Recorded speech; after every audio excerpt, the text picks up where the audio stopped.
akan memperkenalkan program yang kita sebut dengan Schoolite. Jadi salah satu program LMS ya, Learning Management System yang kita kembangkan. Program ini digunakan untuk pengelolaan aktivitas pembelajaran ya, bisa untuk pembelajaran online. Oke, di awal dari halaman depan di sini, sebelum kita login, kita bisa melihat berapa banyak user yang tergabung dalam program ini. Kemudian yang sedang login saat ini pun bisa dilihat di sini.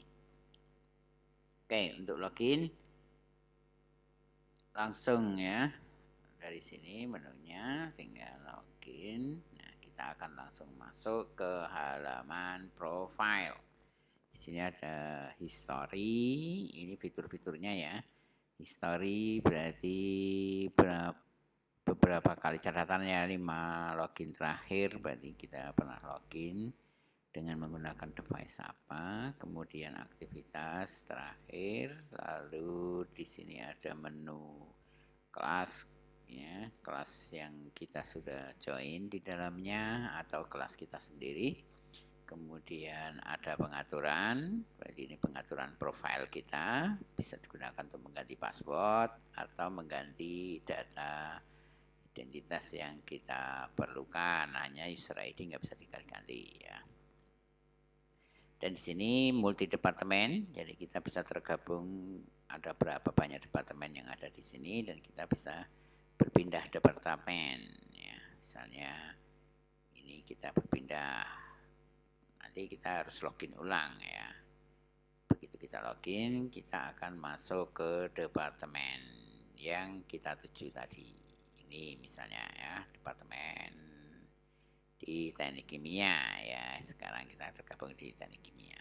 Kalau kita ke departemen yang lain, nah dia akan langsung kita tergabung ke departemen yang kita tuju dan kita login ulang.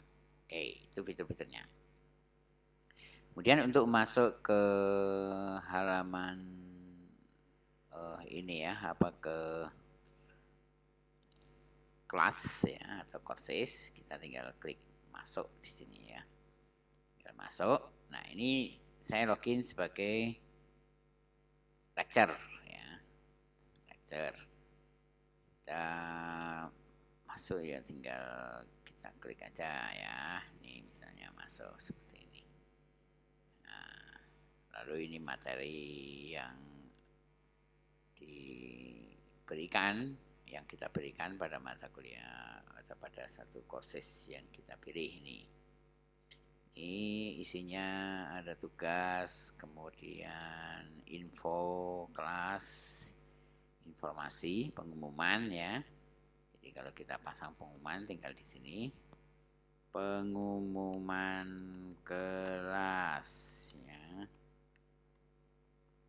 Nah, kita simpan, maka nanti pengumuman kelas itu akan tampil di halaman pertama kali kita login ya.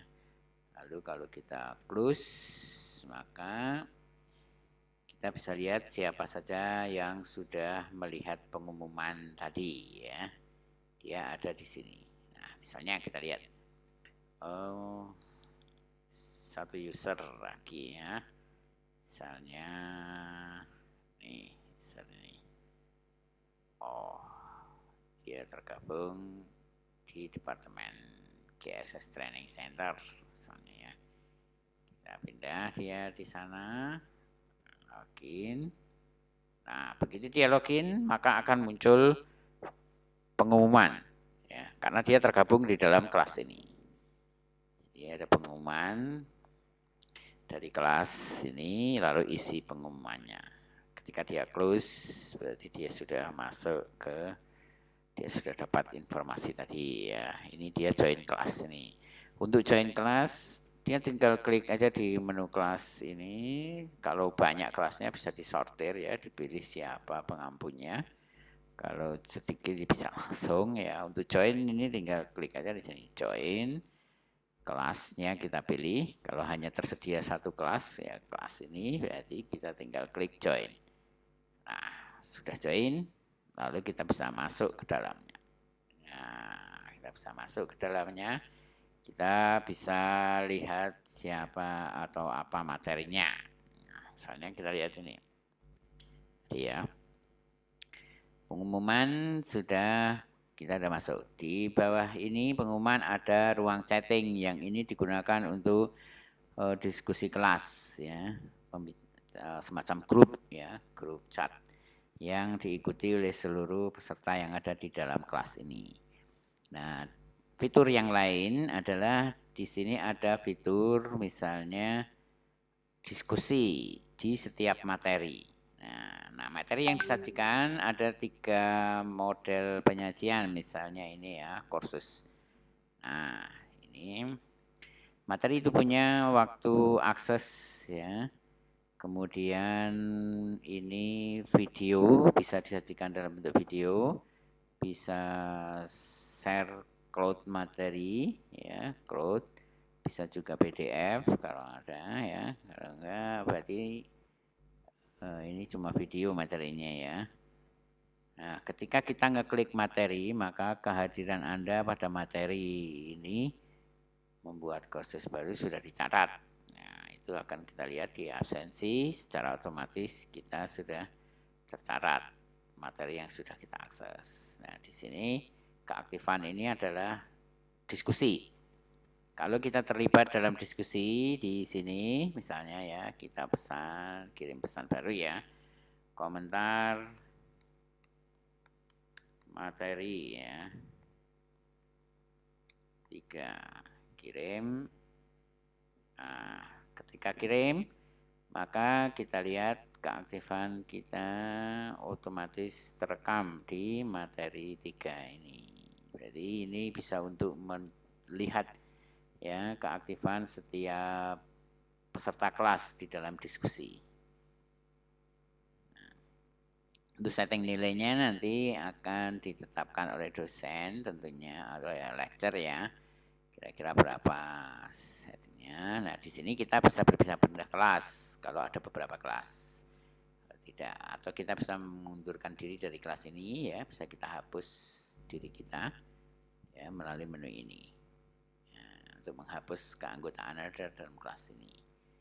Tugas, informasi. Nah, setiap tugas itu ada deskripsi tugasnya, submissionnya. Oh, ini submissionnya udah berakhir ya.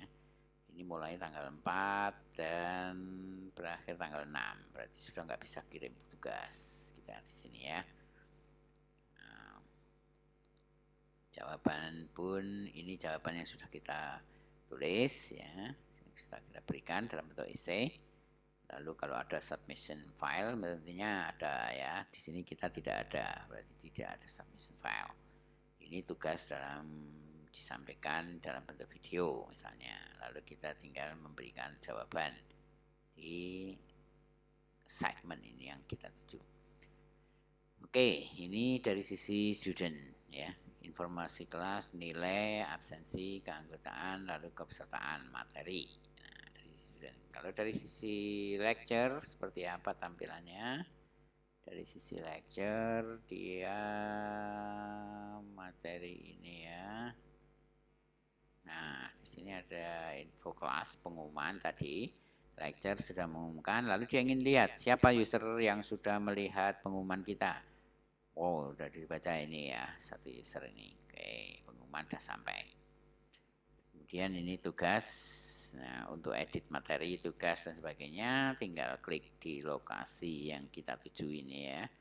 Tinggal edit materi, membuat resume materi 1. Klik di luar, otomatis sudah teredit. Kalau ada file PDF yang akan kita upload file PDF di situ misalnya. Nah, salah satu tugas. File kita upload, berhasil masuk. Disinilah tugas itu dalam bentuk file PDF ya muncul. Lalu Kalau tanggalnya kita perbaiki, ya, oh ini filenya salah, ya kita bisa hapus di sini. Tinggal diklik nanti file itu kan terhapus. Tanggalnya kita perpanjang ya, ini berarti sampai tanggal 8 misalnya. Nah, sudah. Ini tugas ya dan status tugas aktif. Oke, ya seperti itu saja. Mudah sekali ya setnya. Lalu validasi peserta tugas ini berarti tinggal kita validasi siapa saja yang bisa submit di tugas ini. Ya, tinggal kita klik di sini. Kalau kita hilangkan centangnya berarti dia nggak bisa submit. Kalau kita centang berarti dia bisa submit. Simpel ya. Kemudian ini untuk penilaian. Nah, penilaian tugas kalau dia sudah mengirim kita tinggal dinilai dengan rubrik ya. Berarti tinggal lihat rubrik penilaian. Nah, ini belum ada rubriknya ya. Berarti harus di set rubriknya dulu. Nah, rubrik itu dapat kita set di nilai kalau nilai ini untuk kelompok ya, penilaian, setup penilaian. Kemudian ada tugas, misalnya ini ya, tugas esai, kita beri skor 10%. Nah, ini kita beri skor 10%. Kemudian ini kita beri skor 5, ini kita beri skor keaktifan ini 10 misalnya ya. Nah, ini skornya ya, simpan. Oke. Kemudian kita memberikan rubrik penilaian ada di tugas ini. Nah, setup rubrik penilaian tugas. Nah, rubrik penilaian untuk tugas 1. Misalnya apa? Ya. Lengkap komponennya. Kita beri nilai 10. Kalau tidak lengkap